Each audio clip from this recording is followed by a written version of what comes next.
साक्षात्कार किंवा ब्रह्मज्ञानासाठी आत अंतःकरण जे आहे ते शुद्ध असायला पाहिजे. ब्रह्म प्राप्ती तर ऑलरेडी आहे. ब्रह्म किंवा परमात्मा आहेच, पण त्याची अनुभूती येण्यासाठी मन पाहिजे शुद्ध. शुद्ध मन कसं होईल त्यासाठीच हा अध्याय आहे की जर मनाला या वृत्तींशी युक्त केलं, म्हणजे या वृत्ती वाढवल्या आहे, अशी आपली प्रकृती झाली, स्वभाव झाला, तर मग जे संत लोक सांगतात की मी आनंद रूप आहे, मी अनंत आहे, मी निराकार आहे वगैरे वगैरे, ते आपल्याला सुद्धा काय वाटेल जे बरोबर आहे ते ज्ञान आपलं होईल. आपण नेहमी ज्ञानीची कल्पना करतो की एक ज्ञानी आहे, तो असा करत असेल, तो स्थितप्रज्ञ आहे.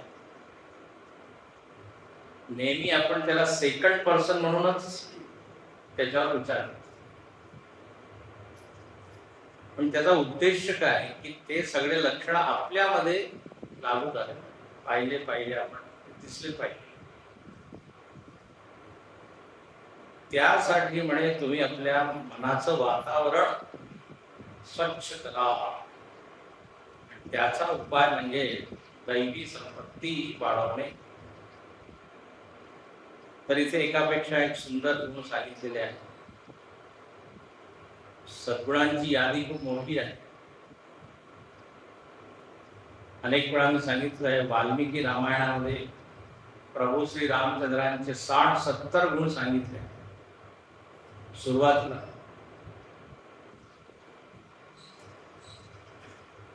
हिमवान इव धैर्येण समुद्रमिव गांभीर्ये, समुद्राप्रमाणे गंभीर आहे. धर्मज्ञश्च कृतज्ञश्च प्रियैक दर्शन, असे सगळे छान लक्षण. म्हणूनच ते राम आहे. तर म्हणे जर रामासारखं व्हायचं असेल तर हे गुण वाढवले पाहिजे. तर हे 2%, 5%, 3% किंवा 3% आले तरी पुष्कळ आहे. 100% आले मग तर काय, सगळे लोक पूजा करायला लागले, देवच आला. पण थोडंही झालं तर काय.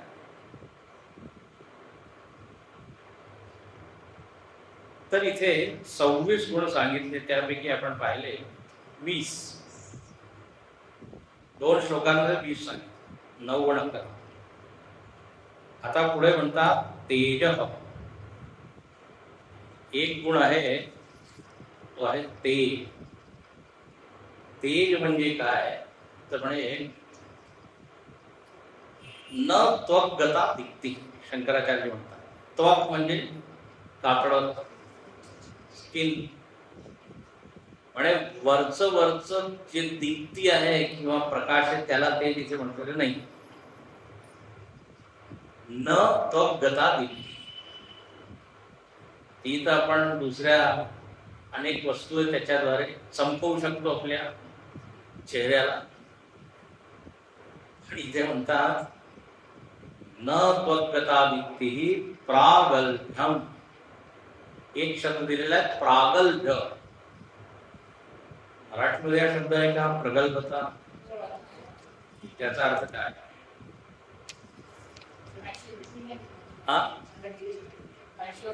मॅच्युअर, एकदम वेगळा झाला. म्हणून मी विचारलं. प्रगल्भ आपण म्हणतो, पण संस्कृत मध्ये प्रगल्भता म्हणजे कोणी मोठी व्यक्ती आहे त्याच्या समोर आपण थोडं आपल्याला संकोच होतो, दबतो.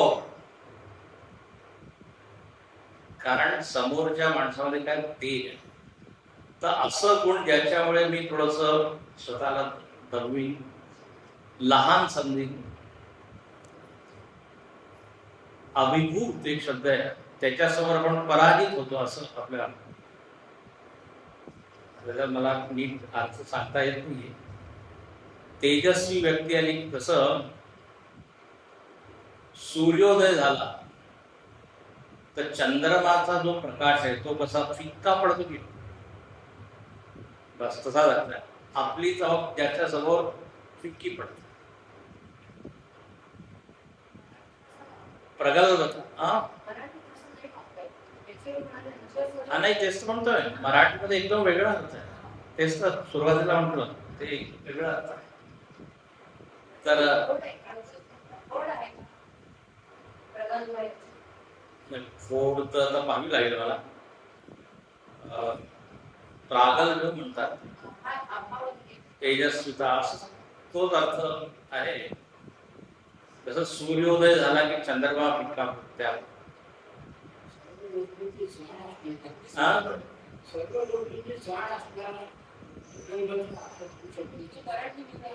तो वेगळा मराठीचा इथे लावूच नका, कारण तेज आणि मॅच्युरिटी याचा काही संबंधच नाही.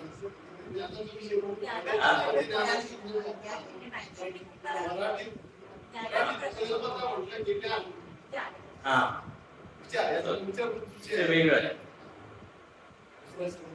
हे पहा इथे म्हणतात प्रखरते. मराठीमध्ये गुरुदेवांनी काय सांगितलंय, आध्यात्मिक निष्ठेचे तेज म्हणजे मस्तकाभोवती रंगवलेले ज्वालेच्या वलयासारखे लुटलुटणारे अक्षरशः तेज नव्हे. त्याच्या बुद्धीची प्रखरता, त्याच्या डोळ्यात चमकणारा आनंद, सभोवती असलेला रोमहर्षक शांतीचा सुगंध, त्याच्या कृतीमधील शांत गंभीर समतोल, इतके सारे गुण त्याच्या व्यक्तिमत्वातील आंतरिक सखोल आनंदाचा सतत चकाकणारा आश. थोडे अर्थ म्हणजे साधनेमुळे जो एक शक्ती आलेली त्याच्यामध्ये, तेज आलेला, त्याला तेज. आपण म्हणतो ना याच्या वाणीमध्ये तेज आहे. प्रभावी, हा एक शब्द एकदम बरोबर आहे. प्रभावी असं व्यक्तित्व, प्रभावी व्यक्ती, त्याच्या समोर आपण उभं शकतो. म्हणतात ना सुखदेव महाराज किंवा सनकादी ऋषी जेव्हा त्यांचं वर्णन म्हणजे भागवतामध्ये येतं, तर असं वर्णन करतात सुखी की भास्कर इव, द्वितीय भास्कर इव, जणू काही दुसरा सूर्य. तर इथं चेहऱ्यावरच्या तेज, डोळ्यामध्ये तेज, वाणीमध्ये तेज आणि बुद्धीमध्ये तेज. तेजाचे सुद्धा काय प्रकार आहे. याची वाणी तेजस्वी म्हणजे काय, अशी वाणी जी आपल्या हृदयाला भिडते आणि ज्याच्यामुळे लोकांचं काय जीवन बदलतं, त्याला तेजस्वी वाणी. आणि त्या वाणीमध्ये तेज किंवा प्रभाव तेव्हाच येतो जेव्हा त्यांनी काही साधना केली. नाही तर वाचून तर कोणी सुद्धा बोलू शकतो, कोणी सुद्धा सांगू शकतो. आता अनेक कार्यक्रम असतात त्याच्यामध्ये राजकारणी लोकांनाही बोलवलं जातं. ते एकदम आध्यात्मिक असं ते लिहून आणतात किंवा कुठून तरी कॉपी पेस्ट करून आणतात. सगळे मोठे मोठे शब्द असतात, पण त्या शब्दामध्ये काही पोफळ म्हणजे काही शक्ती नसते. आणि माहित आहे की हा त्याला काही जगत नाही जे म्हणत. तर तेज असं. दुसरं वाणी, बुद्धीचं तेज, तेजस्विनावधी तमस्तु. तर बुद्धीची तेजस्विता म्हणजे अनेक वेळा मी अर्थ सांगितला आहे, पण ज्याची बुद्धी तेज असेल त्याला आठवत असेल.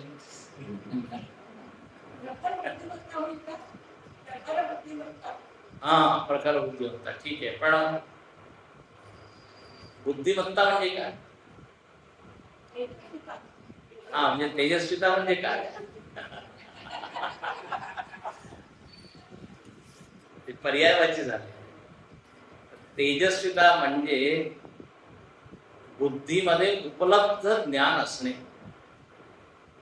जेव्हा त्याची गरज आहे तेव्हा उपलब्ध असेल त्याला आपण म्हणतो हा बुद्धिमान आहे किंवा तेजस्वी. बुद्धिमान पा सगळ्यांकडे बुद्धी आहे पण सगळे बुद्धिमान नाही. बुद्धी असणं बुद्धिमान नाहीये, पण त्या बुद्धीचा करेक्ट यूज करू शकतो जेव्हा गरज आहे. हा चातुर्यानी त्याला आपण म्हणतो हुशार आहे. बिरबल जसा हुशार आहे बुद्धिमान, जसं उत्तर द्यायचं तो अगदी तसं देतो, तसं विचार प्रसंगावर. चाणक्य आहे, चाणक्य तेजस्वी आहे, बुद्धिमान आहे. शंकराचार्य आहे, असे तेजस्वी लोक. स्वामी विवेकानंद झाले तेजस्वी.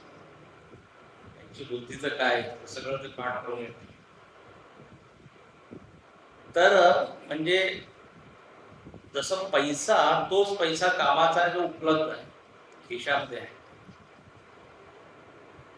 कुठे पडलेला आहे तो तेजस्वी, त्याला आपण नाही. गरज असते जेव्हा आहे तेव्हा लगेच. जसं परीक्षेमध्ये त्या विद्यार्थीला उत्तर देता आलं पाहिजे, आधी आणि नंतर तर काय फायदा, आज नाही होणार. तर असं असे वेगवेगळे अर्थ आहेत. आणि अशी तेजस्विता भक्तीने येते, ध्यान केल्याने येते, विचार केल्याने येते. गुरुदेव म्हणतात quieter the mind sharper will be the intelligence brain.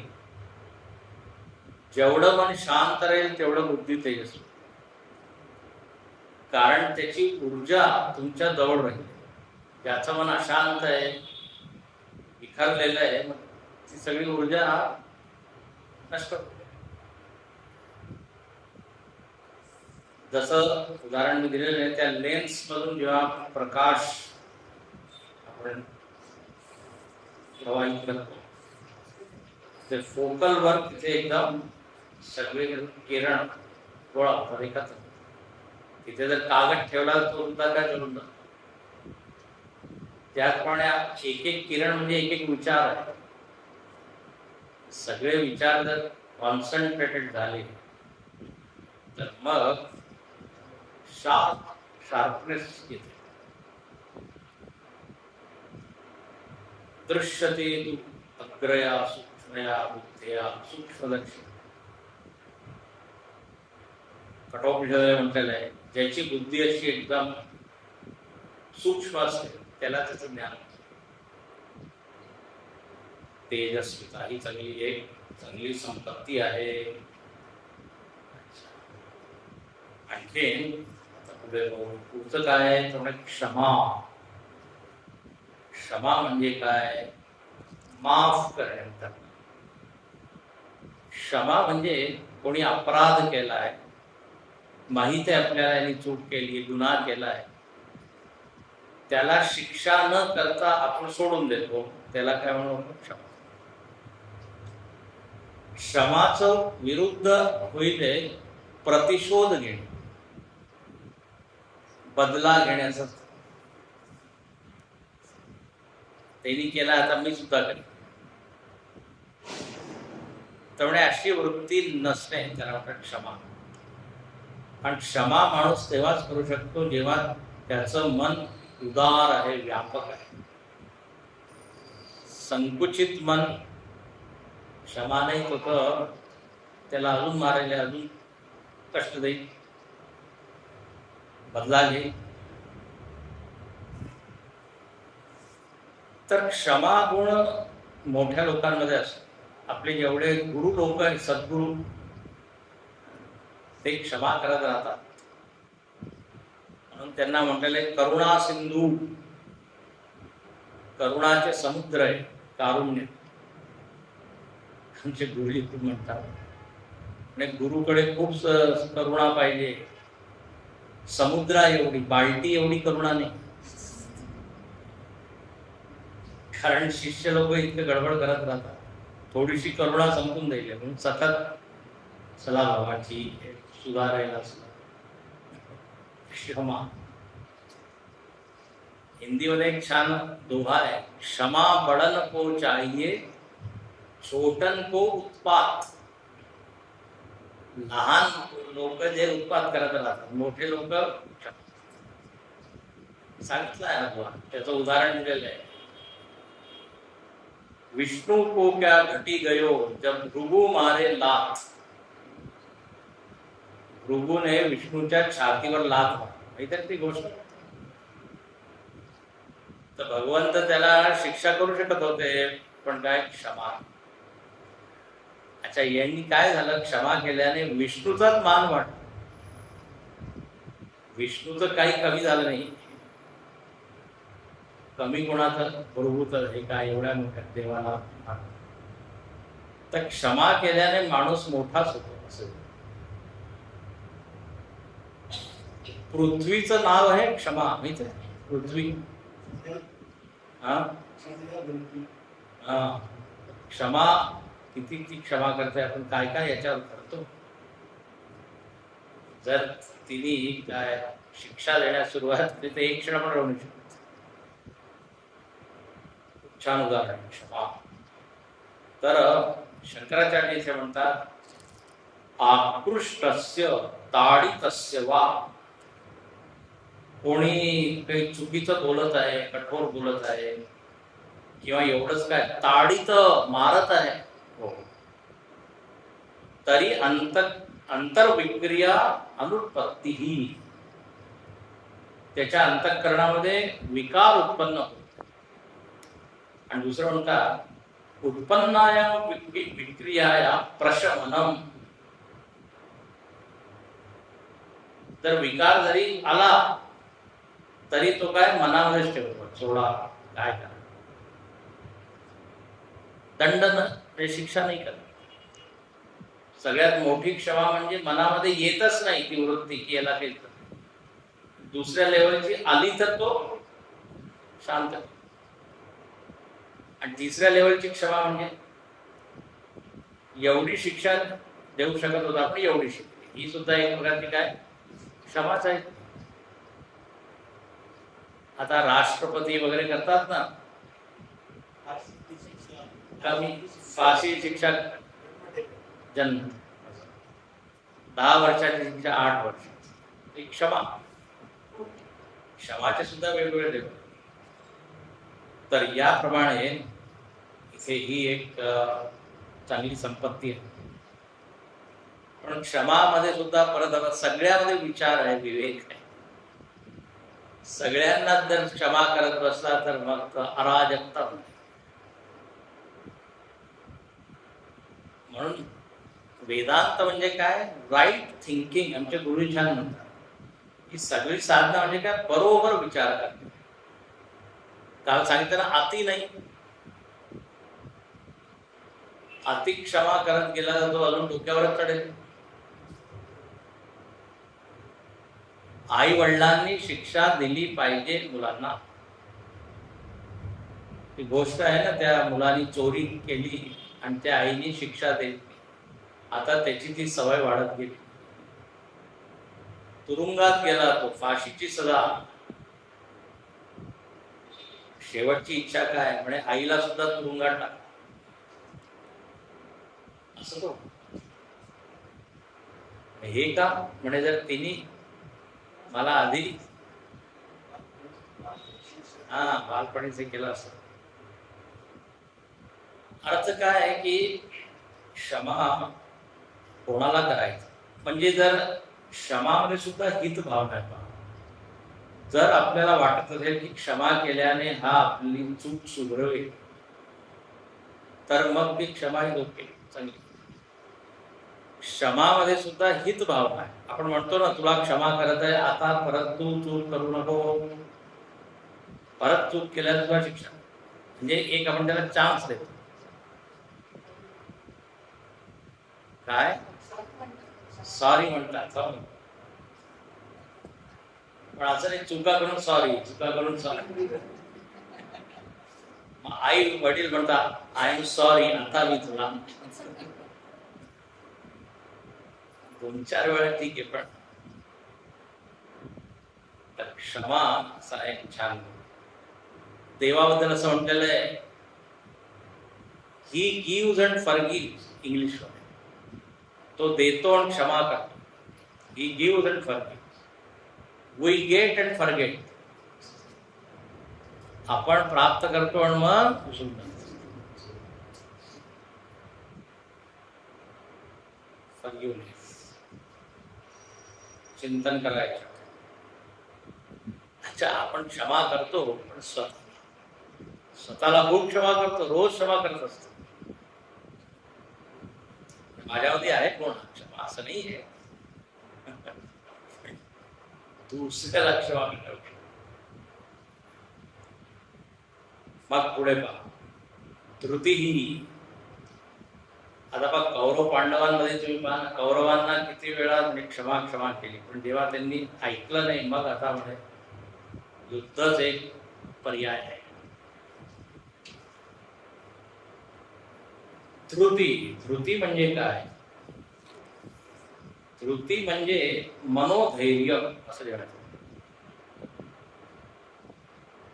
आता ही एक अशी वृत्ती आहे, आपण काही कार्य करत आहे, काही अशी बिकट परिस्थिती आली, प्रतिकूल परिस्थिती, आपल्याला असं वाटतं की आता मी हे करू शकणार नाही, आता मला हे सोडावं लागेल, जावं लागेल. अशा प्रतिकूल परिस्थितीमध्ये आतमधून एक आवाज येतो, नाही थोडं अजून प्रयत्न. त्या वृत्तीमुळे आपण ते जे करत आहे त्याला चिकटून राहतो. ती जी वृत्ती आहे ना, त्याला म्हणतात वृत्ती किंवा म्हणजे एवढा बाहेरून अगदी असं प्रेशर आहे की आता मला सोडावंच लागेल, त्याग करावं लागेल, पण नाही, आतमधून एक असं एक अजून आपण थोडं प्रयत्न का करू नये. स्वामीजींनी उदाहरण दिलं, जसं गाडीमध्ये पेट्रोल अगदी संपलं, पण त्याच्यामध्ये एक रिझर्व असतं ना, रिझर्व. तर आपल्यामध्ये एक रिझर्व एक आहे शक्ती किंवा ती उत्पन्न. म्हणून ते म्हणतात, आपल्या कर्तव्याला चिकटून राहण्यासाठी माणसाला त्याचे संपुष्टात येत असलेले व गळून जाणारे मानसिक व बौद्धिक नीतिधैर्य बाळगण्यासाठी व जोपासण्यासाठी एका गुह्य शक्तीची आवश्यकता असते. मी आज थोडं वाचतो याच्यावर, खूप छान सगळं लिहिलेलं आहे. आणि व्यक्तीच्या एकात्मक व्यक्तिमत्वातून उफाळून येणाऱ्या अशा या पवित्र शक्तीला मनोधैर्य असे म्हणतात. आमचे स्वामीजी उदाहरण देत असे की आपण नदीमध्ये जर पोहत आहोत, आता ते काठ खूप लांब आहे, पोहत आहोत, आता आपली काय शक्ती कमी कमी होत आहे, पण तरी आतमधून एक नाही थोडंसंच राहिलंय, अजून थोडंसं. त्याला म्हणतात धृती. शंकराचार्यांनी अगदी असंच अर्थ दिला, देहेंद्रियेषु अवसादं प्राप्तेषु. शरीर इंद्रियांमध्ये अवसाद म्हणजे थकावट, अगदी आपण दमून गेलो. अवसाद प्राप्तेषु तस्य प्रतिषेध. ती वृत्ती काय म्हणते, नाही थांबू नका, त्याचा प्रतिषेध कर. अंतःकरण वृत्ती विशेष, अंतःकरणाची एक विशेष वृत्ती, येन उत्तमवितानि करणानि तेवच न अवसीदन्ति. त्या वृत्तीमुळे माणूस सोडत नाही, न अवसद, तो करत राहतो. आपण पाहतो ना, ते खेळ वगैरे असतो, धावण्याचं वगैरे, ते बाहेर लोक चिअर लिडर्स असतात. थोडं आणखी काहीतरी हो म्हणून उत्साह वाढतो. तो अगदी थकलेला असतो, बाहेरच्यामुळे त्याला एक काय मदत मिळते. तर ही एक वृत्ती धैर्य.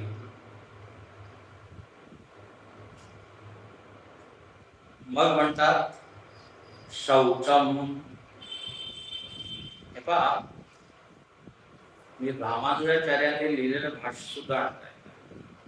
जसं शंकराचार्यांनी भाष्य लिहिलंय तसेच रामानुजाचार्यांनी वैष्णव आचार्य विशिष्ट भक्ती संप्रदाय त्यांनी सुद्धा एक खूप छान छान याचे अर्थ केलेले आहे. महत्यामपि आपदी कृत्य कर्तव्यता अवधारणम. महान विपत्तीमध्ये सुद्धा कर्तव्य आपण सोडत नाही, त्याला म्हणतात भक्ती. खूप सगळं म्हणतात, वेळ नाही आपल्याकडे. अच्छा, पुढे काय तर म्हणजे शौचम. शौचम म्हणजे काय तर पावित्र्य. आता पावित्र्य म्हणजे काय तर म्हणजे दोन प्रकारचं असतं पावित्र्य, बाह्य आणि अंतरंग. द्विविधम दोन प्रकारचे. एक मनाची पवित्रता, मानसिक शौच, आणि एक शारीरिक शौच. भगवान भाष्यकार इथे म्हणतात द्विविधम मृज्जलकृतम बाह्यम. आणि बाहेर तुम्ही कसं पवित्र राहू शकता, ठेवू शकता, स्वच्छता, तर म्हणतात माती आणखी पाणी. आधीचे लोक लक्स वापरत नव्हते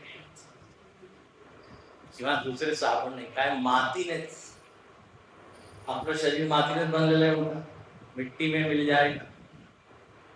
त्या मातीच्या द्वारेच ते काय, एक विशेष माती,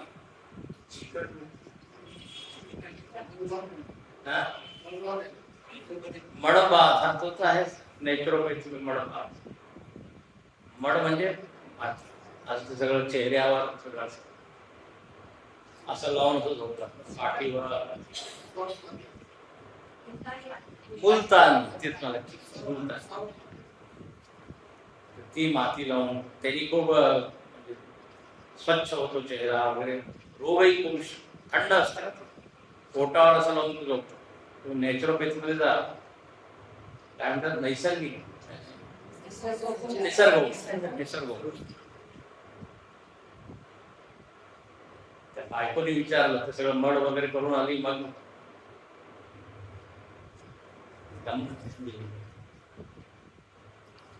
आता कशी दिसत आहे मी, म्हणजे मड लावले तेव्हा तसं चांगली दिसत.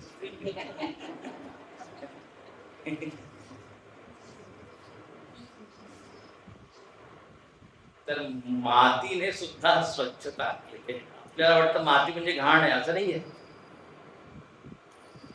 आधीचे लोक माती मृज्जल म्हणतात. मग हे तर झाली बाह्य. आता साबण वगैरे आहे, ठीक आहे, बाहेर पवित्रता. आता बाहेर म्हणजे एक तर शरीराची पवित्रता, मग वस्त्राची पवित्रता, मग ज्या जागेमध्ये आपण बसतो ठिकाण त्याचं पवित्र, वातावरणाची पवित्रता, सगळं शौचम. महर्षी पतंजलींनी सुद्धा शौचम एक यम नियमामध्ये एक काय शौचम. शौचाचं केल्याने काय होतं त्याचा फरक, परेर असंसर्ग म्हणजे काय, स्वतःपासून सुद्धा त्याला घृणा उत्पन्न होते ना. हा शौचात स्वांग जुगुप्सा म्हणजे जो खूप स्वच्छ राहतो ना, त्याला आपलं शरीर सुद्धा असं वाटतं घाण.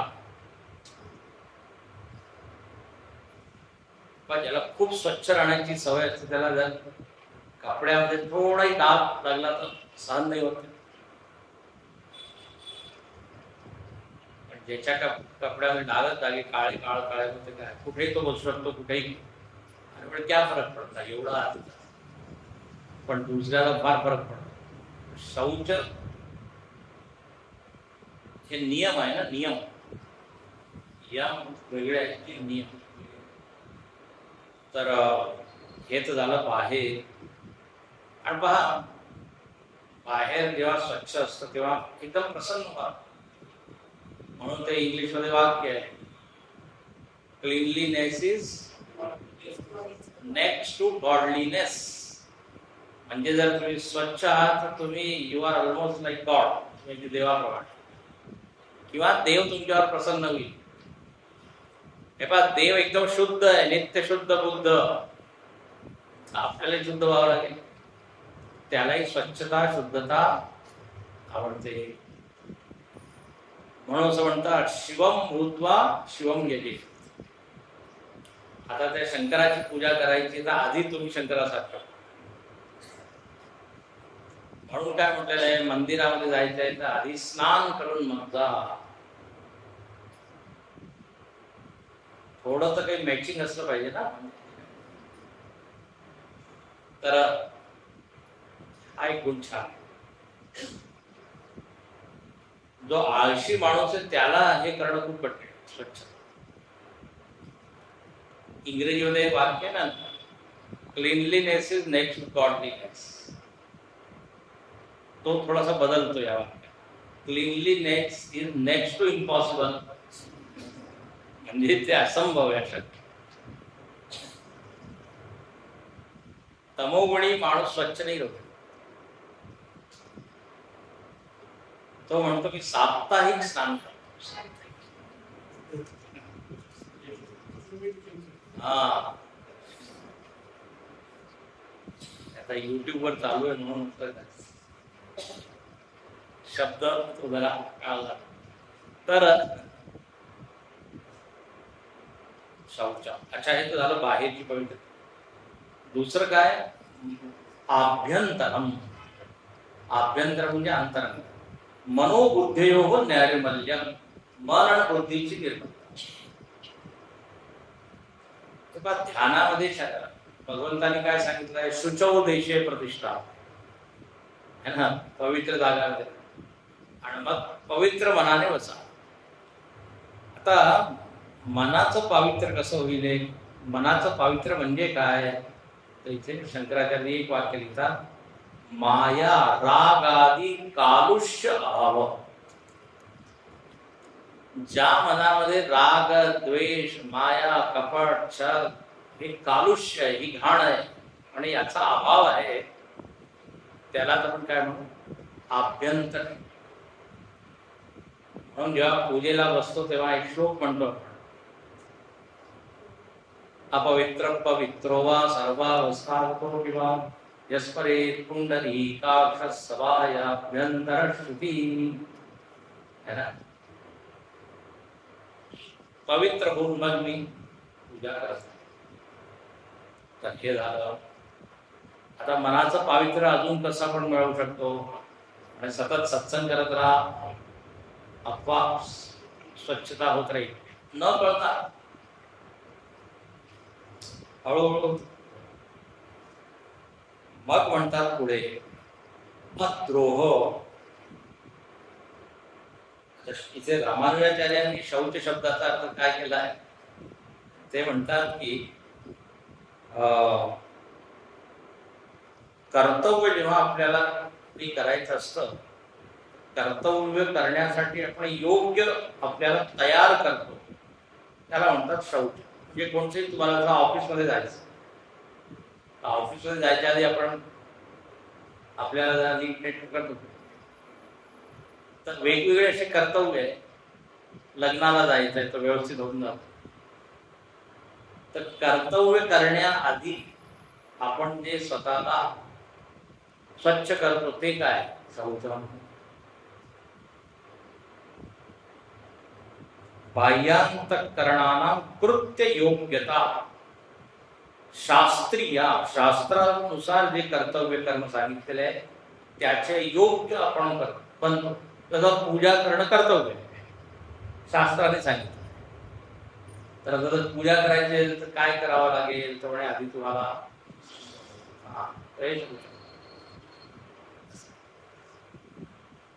मग म्हणतात अद्रोह. पुढचा अद्रोह म्हणजे भाष्यकार म्हणतात की दुसऱ्याला घात करण्याची जी इच्छा आहे त्याचा अभाव. दुसऱ्याला मारण्याची जी इच्छा आहे तशी इच्छा ज्याच्यामध्ये नाहीये त्याला म्हणतात अद्रोह. म्हणजे त्याचा स्वभाव असा झालेला आहे अहिंसेच्या जवळपास. स्वभावामध्ये अद्रोह आहे, वृत्तीच येत नाही की त्याच्याबरोबर द्रोह करायचा, वैर करायचा, द्वेष. इथे गुरुदेवांनी अर्थ केलेला आहे निर्मत्सरता. मत्सरचा अभाव. मत्सर म्हणजे काय? शंकराचार्य इथे गुरुदेव म्हणतात कोणत्याही सजीव प्राण्याला पीडा देण्याची पुसटती इच्छाही नसणे. तेच आता आहे. स्वप्नात सुद्धा स्वतःला कधी दुखापत करणारा नाही. तसेच खऱ्या साधकाला सर्व प्राणी मात्राचे एकत्वाचा त्याच्या जाणीवेने कोणालाही अपाय करणे म्हणजे स्वतःला अपाय करणे असं वाटतं. जर तो दुसऱ्याचा अपाय होतो तर मला किती त्याचं पा मन शुद्ध. मत्सर नाही. मत्सर शब्दाचा अर्थ मी सांगितलाय तुम्हाला आधी. मत्सर म्हणजे संस्कृत मध्ये बरं मत्तः सरती, माझ्यापेक्षा हा पुढे जात आहे. तर आपल्यामध्ये इच्छा असते की पाय ओढावायचा, याला खाली पाडावं, ही वृत्ती आहे रमजान मत्सर. म्हणजे दुसऱ्याची प्रगती त्याला द्वेषच झाला ना. मत्सर थोडा गेला त्याला. एका पार्टीमध्ये जर तुम्ही बेडरूम ठेवले, बेडरूम, आणि त्याला झाकण नाही लावलं तरी एकही बेडरूम बाहेर जाणार नाही. म्हणजे हे कसं काय? म्हणजे एक तो वर जातो, दुसरा त्याला ओढतो खाली. असं उदाहरण दिलं. मोठ्या टँक मध्ये सगळे ठेवले, नो कवर, त्या आपसामध्ये एकमेकाला काय खाली. एक उदाहरण रामायणामध्ये याचं आलेलं आहे. सुंदरकांड. आपण सुंदरकांड पाहणार आहोत 28 तारीख. म्हणून आता मी आत्ता सांगत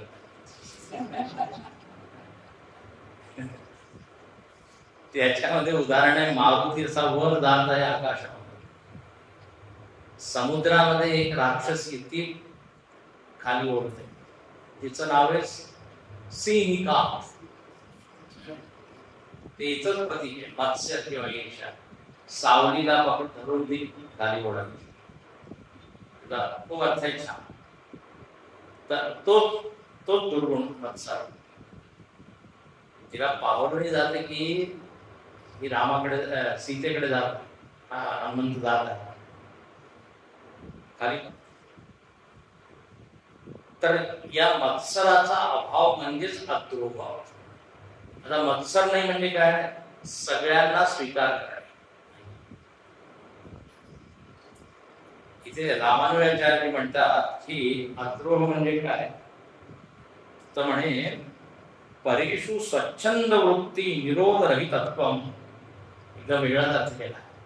म्हणजे दुसरी कोणती व्यक्ती आहे ती स्वच्छंद स्वतंत्र आहे, छान राहत आहे, पण याला ते सहन होत नाही. त्याचा आनंद, तर मग तो त्याला खाली ओढण्याचा. तर असं न करणे त्याला म्हणतात अद्रोह. परेषु स्वच्छंद वृत्ती निरोध रहितत्वम. त्यार्थ काही लोक काय असतात म्हणजे विघ्न संतोषी. म्हणजे विघ्न आणण्याला त्यांना मजा येते. मत्सर असतो ना तेव्हा मग म्हणतात नातिमानिता. नातिमानिता एक आहे मानता, मग अतिमानता, आणि मग न अतिमानता. मानिता म्हणजे काय? गर्विष्ठ. मराठीमध्ये ज्याला इगो म्हणतात. अहंकार. तर माती काय मानता, मानी भाव, मानी भाव, मी मोठा आहे, हा अभिमान. अच्छा, आणखीन काय अतिमानिता म्हणजे जास्तच अभिमान, त्यांचा अतिमान. हा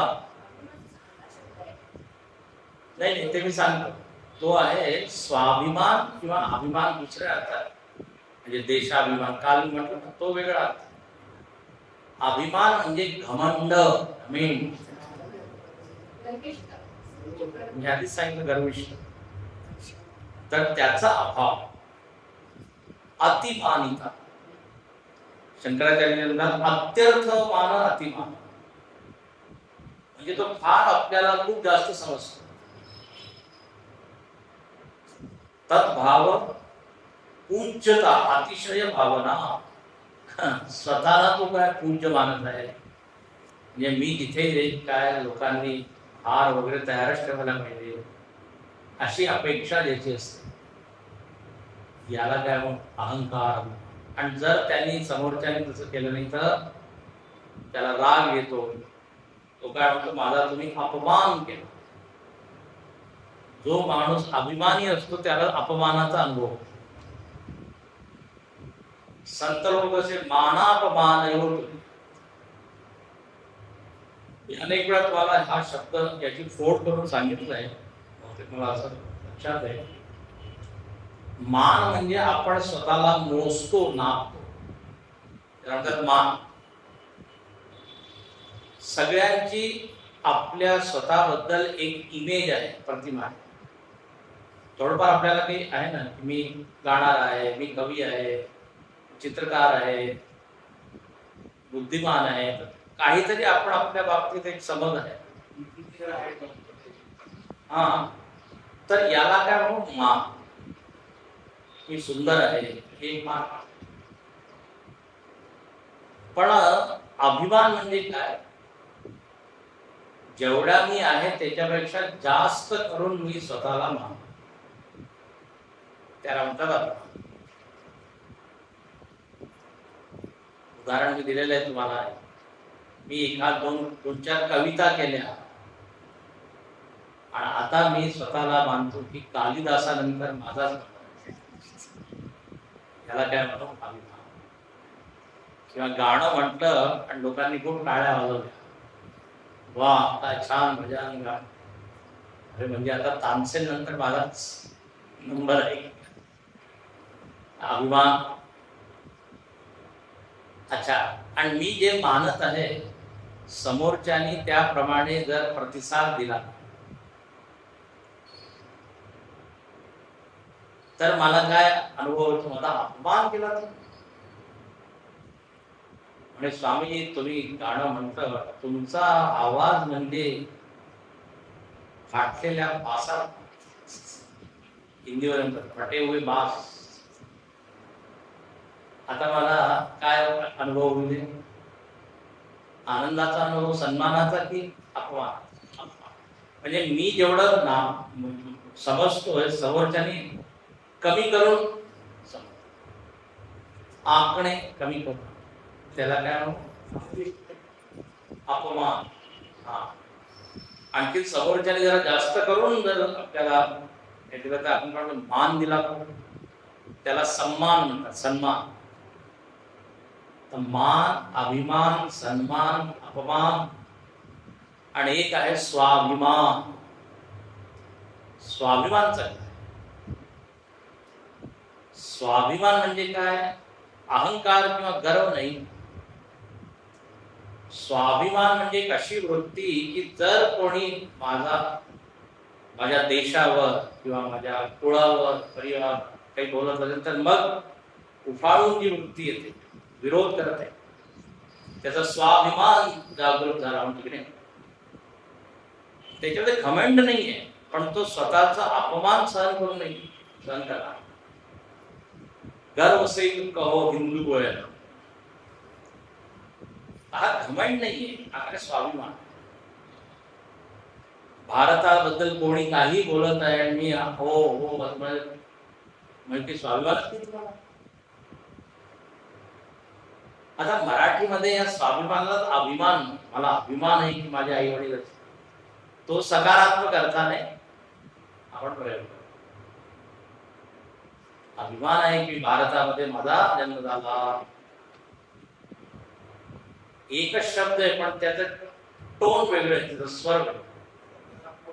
रावणामध्ये अभिमान आहे, तो अभिमान की पॉझिटिव्ह नाही आहे.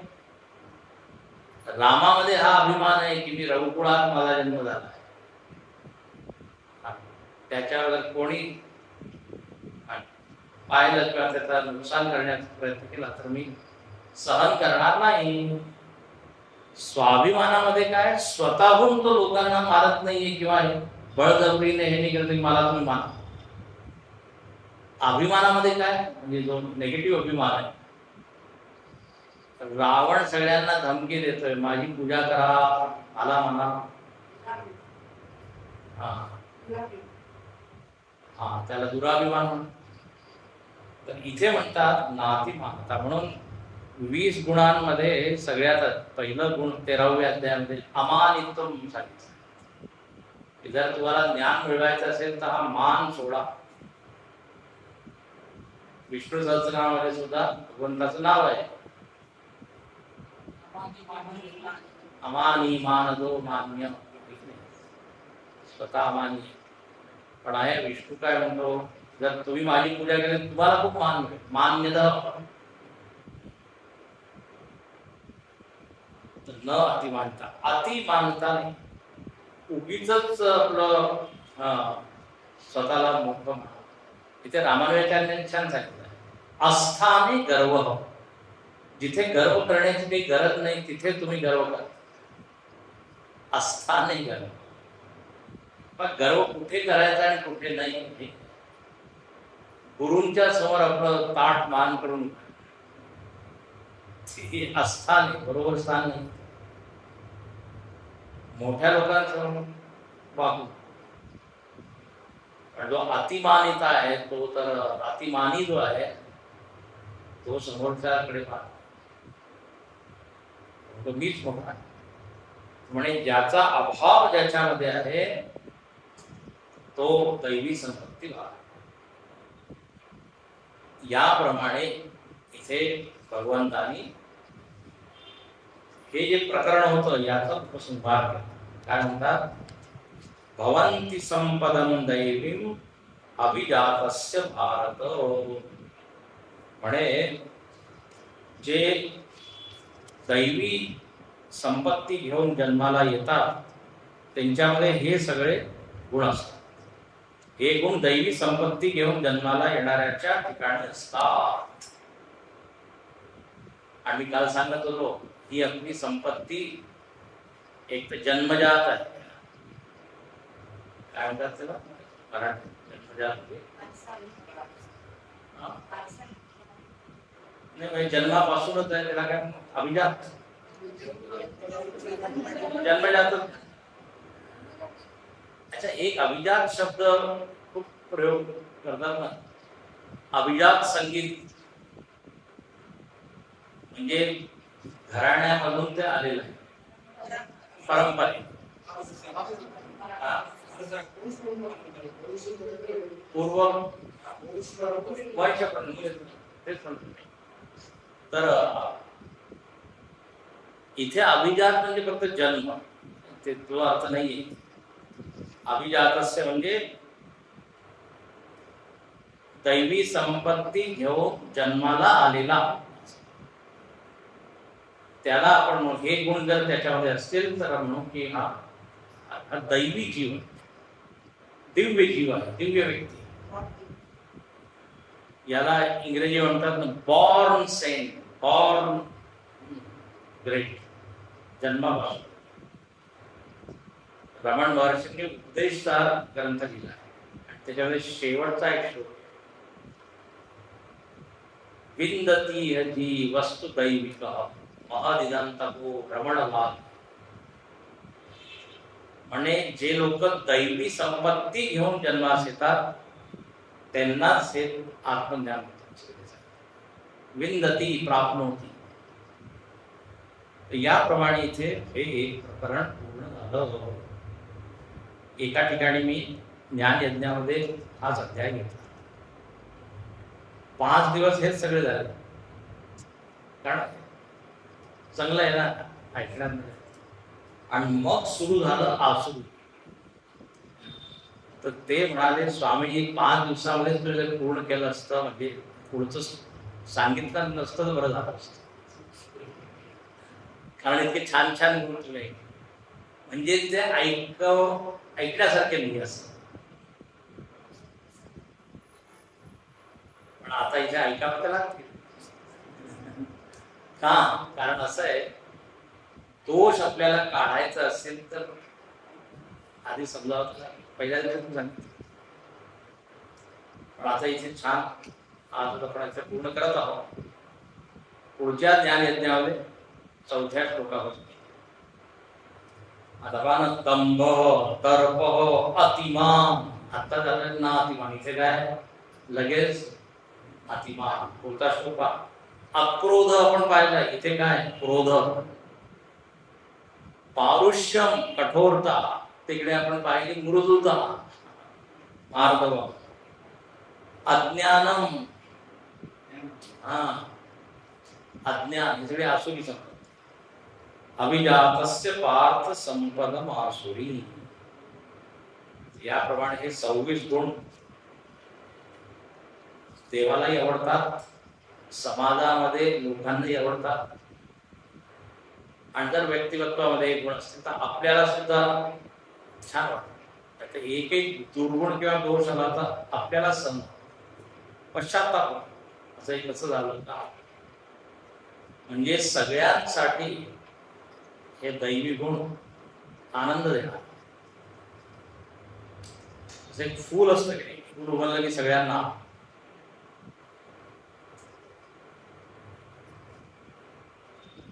इथे ओम पूर्णमद पूर्णमिदं पूर्णात्